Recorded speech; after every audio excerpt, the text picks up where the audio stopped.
अर्धचालक के जिस टॉपिक के साथ मैं आपको प्रीवियस वीडियोस में आप सभी लोगों को अर्धचालक और उसके प्रकार बता चुका हूं। अर्धचालक के दो प्रकार थे, शुद्ध निज अर्धचालक और अशुद्ध बाह्य अर्धचालक।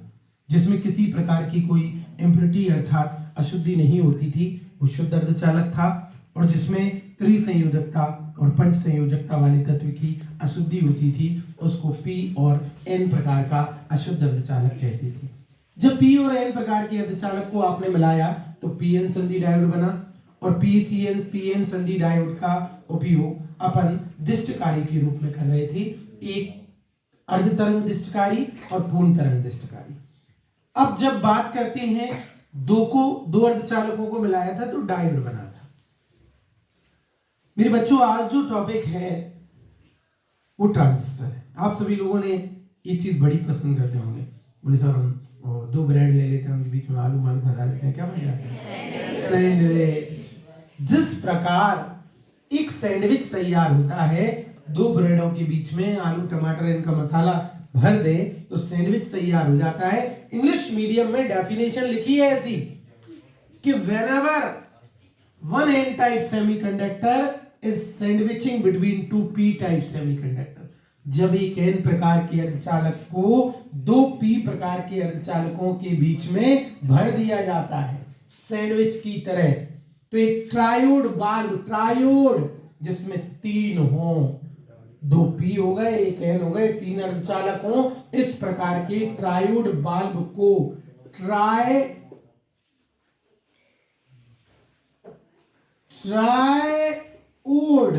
बाल्ब को हम कहते हैं ट्रांजिस्टर।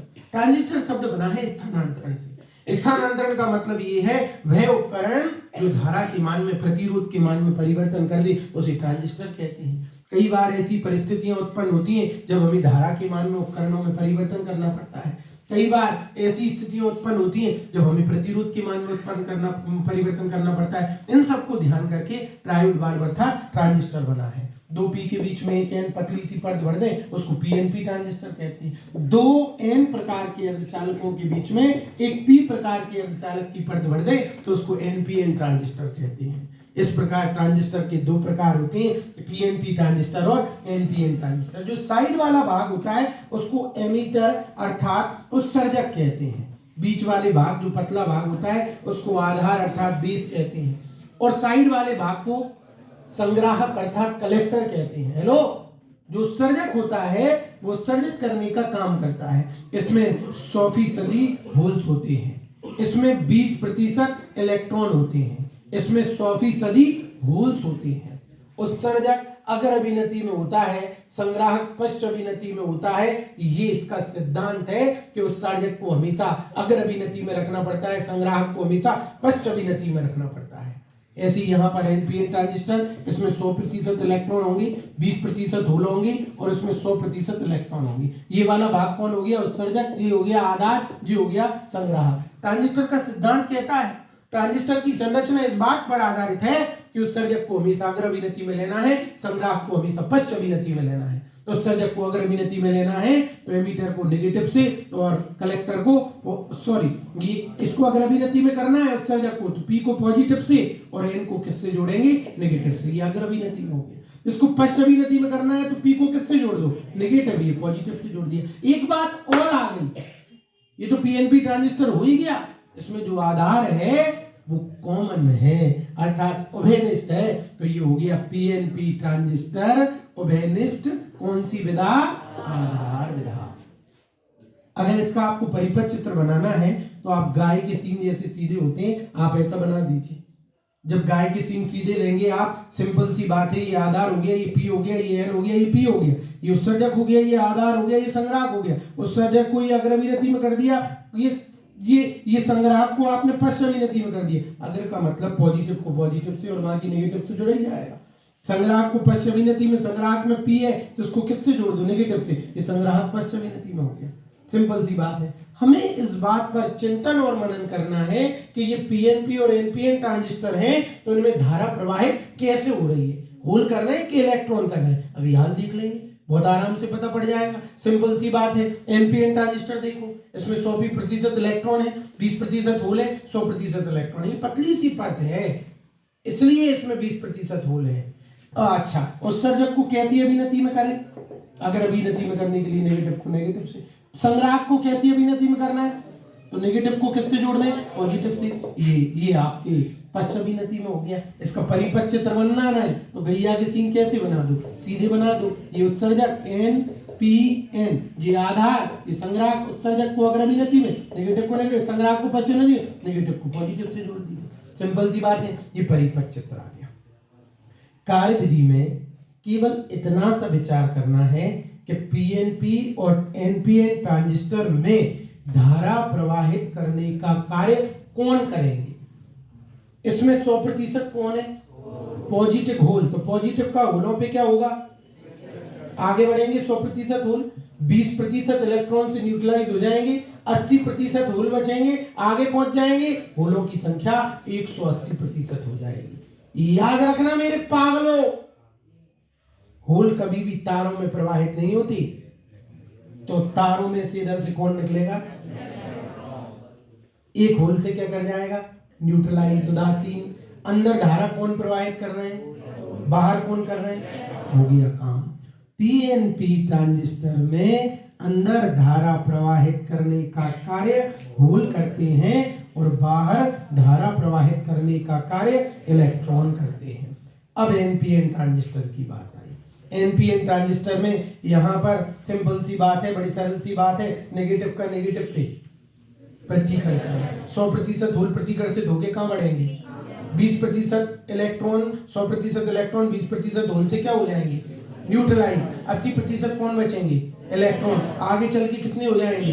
180% इलेक्ट्रॉन। सुनो ना, तारों में होल तो नहीं जा पा रहे थे, लेकिन इलेक्ट्रॉन। इस प्रकार NPN ट्रांजिस्टर में अंदर भी धारा प्रवाहित करने का कार्य इलेक्ट्रॉन करेंगे और बाहर भी। अगर इसी PNP ट्रांजिस्टर को और NPN ट्रांजिस्टर को उभयनिष्ठ आधार विधा की जगह उभयनिष्ठ उत्सर्जक विधा में लिया जाए तो कुछ नहीं, आप जैसा सीधा चित्र बना रहे थे, प्लीज नो टॉकिंग्स, आप जैसा सीधा चित्र बना रहे थे ऐसा आड़ा बना दीजिए। ये PNP, ये उत्सर्जक, ये आधार, ये संग्राहक।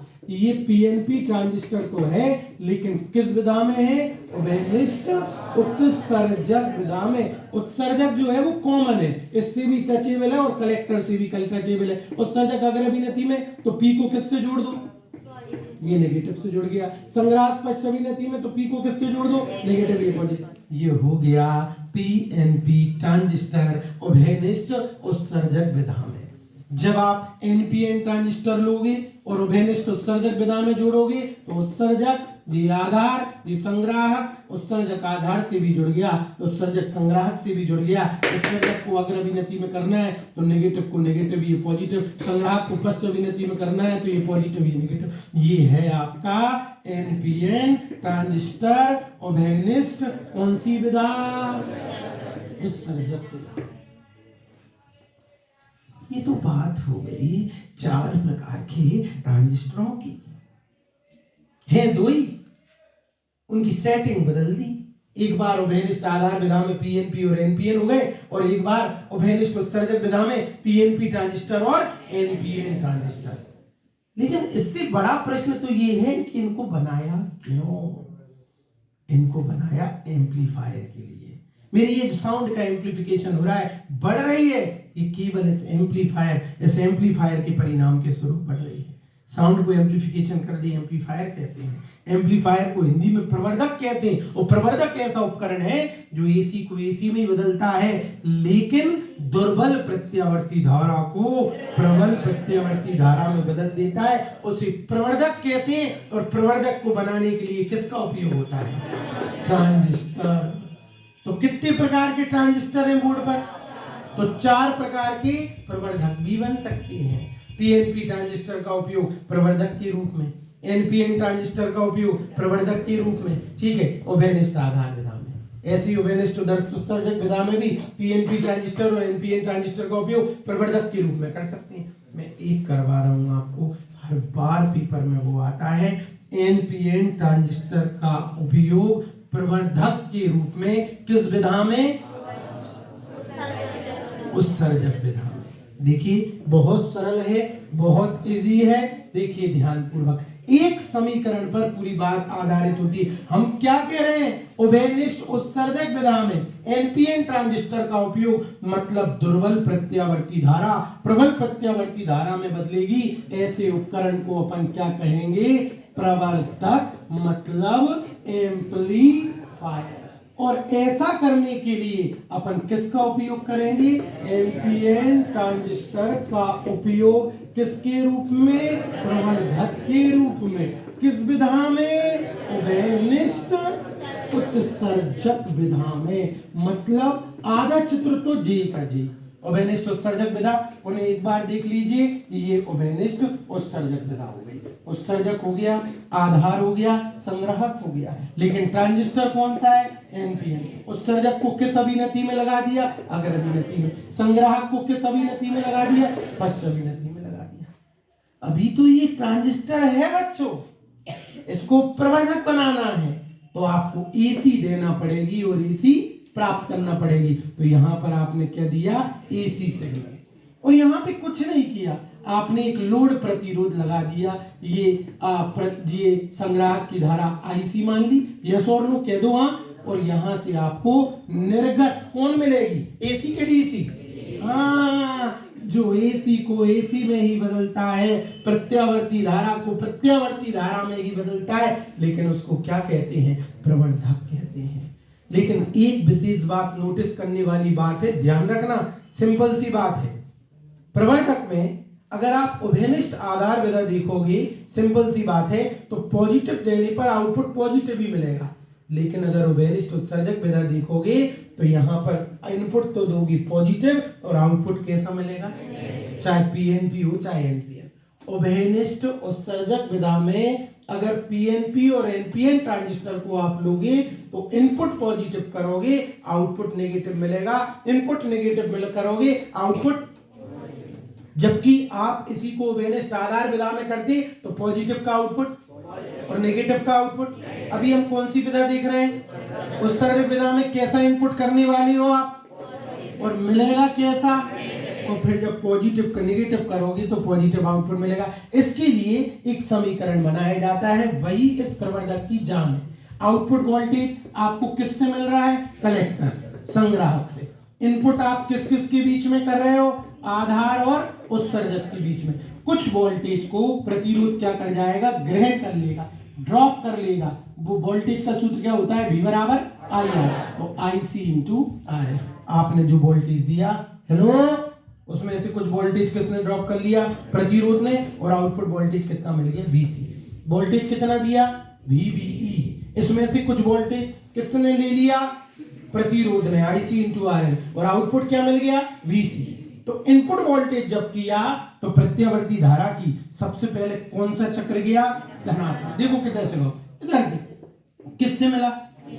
कौन सी अभिनति हुई? अगर अभिनति में आउटपुट धारा का मान बढ़ेगा कि कम होगा? जब आईसी का मान बढ़ेगा तो इस समीकरण में इस पूरे का मान बढ़ेगा तो VC का मान कैसा हो जाएगा? कम हो जाएगा। क्या हमें प्रवर्धक में आउटपुट वोल्टेज को कम करना था? नहीं करना था। तो हमने देखा कि ये VC किससे जुड़ा हुआ है? कोई चीज धन में कम हो रही है, इसका मतलब किसकी तरफ बढ़ रही है? इस प्रकार आपको ऋणात्मक सिग्नल प्राप्त हो जाता है। धन में कम होना, 20 volt, 10 volt, 5 volt, 0 volt, -5 volt, -10 volt, कोई चीज धन में कम होती जा रही है, मतलब ऋण में। दोबारा देख लो, प्रत्यावर्ती धारा के धनात्मक चक्र के लिए P से मुलाकात होगी, अगर अभिनति होगी। अगर अभिनति में IC का मान बढ़ता है, VC का मान कम हो जाता है। जब VC का मान कम हो जाता है तो हम देखते हैं कि धन में कम हो जाता है। धन में कम हो जाता है मतलब किस में बढ़ जाता है? ऋण में बढ़ जाता है। इस प्रकार हमें अर्ध धनात्मक चक्र के लिए अर्ध ऋणात्मक सिग्नल प्राप्त होता है निर्गत। अब हम ऋणात्मक चक्र जाएगा, हट जाओ। अब ऋणात्मक चक्र जाएगा, किससे मिलेगा? P से मिलेगा, नेगेटिव पॉजिटिव से मिलेगा। सिंपल सी बात है। तो कौन सी अभिनति हो जाएगी? पश्च अभिनति। जब पश्च विनति हो जाएगी नेगेटिव चक्र पी से मिलेगा पश्च, तो आईसी का मान कम, आईसी का मान कम होगा, ये पूरा कम होगा तो बीसी का मान क्या हो जाएगा, बढ़ जाएगा। बीसी का मान बढ़ने का मतलब काय में बढ़ना, इधर से देख लो धन में बढ़ना, हमें बड़ा ही चाहिए था, धनात्मक सिग्नल प्राप्त होगा। जब कम मिले तो आप ये देख लो कि धन में कम मिली मतलब ऋण में बढ़ेगा। तो पहले चक्र के लिए ऋण धन में कम मिला था, इसका मतलब है ऋणात्मक सिग्नल प्राप्त हुआ था। दूसरे चक्र के लिए पश्च विनति होने के कारण आईसी का मान कम हुआ था, बीसी का मान बढ़ा था, लेकिन काय में बढ़ा था। ये प्रक्रिया लगातार चलती रहेगी। अर्ध धनात्मक चक्र सिंपल सी बात है, अर्ध स्ट्रॉन्ग ऋणात्मक मिलेगा और अर्ध ऋणात्मक मोर धनात्मक मिलेगा। इस प्रकार ये प्रवर्धक होता है। बाकी 3 प्रवर्धक भी आप ऐसे ही देख सकते हो। मैं लॉजिक गेट के लिए और दूसरी चीज़ों के लिए भी एक अलग से वीडियो डालूंगा, आप सभी लोग इसका लाभ उठा पाएंगे। आप सभी लोगों को बहुत बहुत धन्यवाद। और ये अर्धचालक युक्तियों में ये आपका ट्रांजिस्टर टॉपिक भी समाप्त हुआ।